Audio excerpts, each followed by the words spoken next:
శాసనసభ సమావేశాల్లోనే చర్చిద్దాం రండి అంటే పారిపోయిన ప్రభుత్వం. 4 గోడల మధ్యలో కాదు, 4 ఆఫీసర్లతో కాదు, 4 కోట్ల మంది ప్రజల ముందు చర్చిద్దాం, వాస్తవాలు నిగ్గు తేలుద్దాం, నిజానిజాలేందో తేలుద్దామంటే పారిపోయింది కాంగ్రెస్ ప్రభుత్వం. అట్లాగే మరి ముఖ్యమంత్రి గారు మీరు కూడా ఏసీబీ కేసు ఎదుర్కొంటున్నారు, నా మీద కూడా ఒక ఏసీబీ కేసు బనాయించిండ్రు. మరి దమ్ముంటే పిరికి పందవి కాకపోతే నువ్వు నేను లై డిటెక్టర్ పరీక్షను ఎదుర్కోవడానికి కూడా సిద్ధమని చెప్పినా ఇంతవరకు స్పందన లేదు. 6 నెలలైంది కేసు బనాయించి, సాధించిందేందో తెలియదు.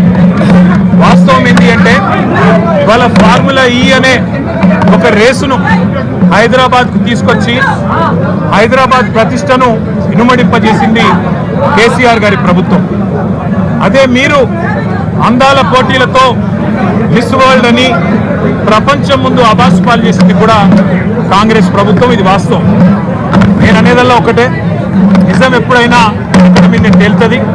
మాకు భారతదేశంలోని చట్టాల మీద న్యాయస్థానాల మీద గౌరవం ఉంది కాబట్టే ఎన్నిసార్లు విచారణకు పిలిచినా వస్తామని చెప్పినా ఇది 3వసారి పిలవడం, 3 సార్లు కాదు 30 సార్లు పిలిచినా విచారణకు సహకరిస్తాం.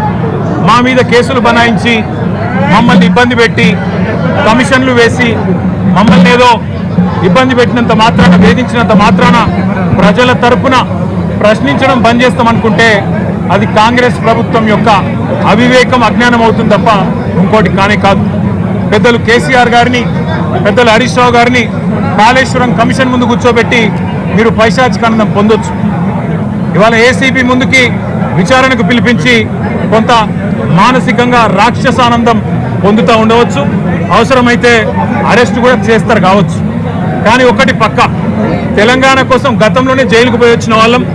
హైదరాబాద్ బ్రాండ్ ఇమేజ్ను పెంచే ప్రయత్నంలో భాగంగా హైదరాబాద్ బ్రాండ్ని కాపాడే క్రమంలో తీసుకున్న ఒక నిర్ణయం వల్ల మళ్ళీ జైలుకు పోవాల్సి వచ్చినా భయపడేది లేదు. ఒకసారి కాదు 100 సార్లు అయినా జైలుకు పోతాం, కానీ వదిలిపెట్టాం కాంగ్రెస్ ప్రభుత్వాన్ని, కాంగ్రెస్ పార్టీని.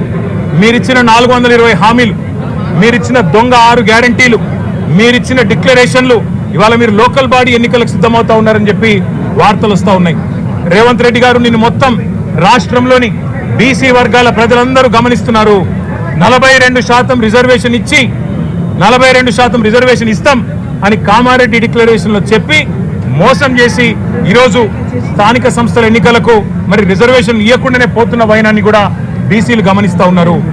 రైతు బంధు పేరిట ఎలక్షన్ బంధుగా మార్చి ఎలక్షన్లు వచ్చినప్పుడు మాత్రమే రైతు బంధు వేస్తున్న విషయాన్ని రైతులు గమనిస్తున్నారు.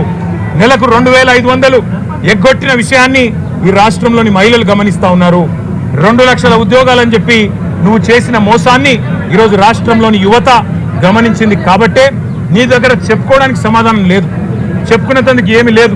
కాబట్టి ఏం చేయాలి, నువ్వు ఏదో ఒక డైవర్షన్ మీద, ఏదో ఒక రకంగా ఒక కమిషన్ అని, ఎంక్వైరీ అని, ఏదో జరిగిందని, ఇదిగో పులి అంటే అదిగో తోక అని, నువ్వేమో దున్నపోతు తినిందనగానే నీకు తయారుగా నీ జోడీదారు బీజేపీ రెడీగా ఉన్నాడు. నువ్వు దున్నపోతు తినిందనగానే వాడు దుడ్డని కట్టేయని వాడికి వస్తాడు. మీ ఇద్దరి దొంగ భాగోతం, మీ ఇద్దరి దొంగ నాటకాలు తెలంగాణ ప్రజలకు అర్థమైనాయి. మేము మాత్రం వాళ్ళ పెడితే గిడితే ఒక వ్యక్తినో 2 వ్యక్తులను జైల్లో పెడతాం, కానీ లక్షలాది మంది కేసీఆర్ సైనికులను టచ్ చేసే ధైర్యం నీకు లేదు. తెలంగాణ ప్రజలకు రక్షణ కవచంలాగా ఆనాడు ఉన్నది టీఆర్ఎస్ఏ, ఈ రోజు ఉండేది బీఆర్ఎస్ఏ, రేపటికి కూడా స్వీయ రాజకీయ అస్తిత్వమే శ్రీరామ రక్ష అనే విధంగా ముందుకు పోతాం. నువ్వు ఒక్కసారి కాదు 100 సార్లు పిలిచినా వస్తా, 100 సార్లు నిజమే చెప్తా. నువ్వు లై డిటెక్టర్ పరీక్షకు నీకు దమ్ముంటే నువ్వు మగాడివైతే రా, రాష్ట్ర ప్రజలందరూ చూస్తుండగా లై డిటెక్టర్ కూడా రెడీ.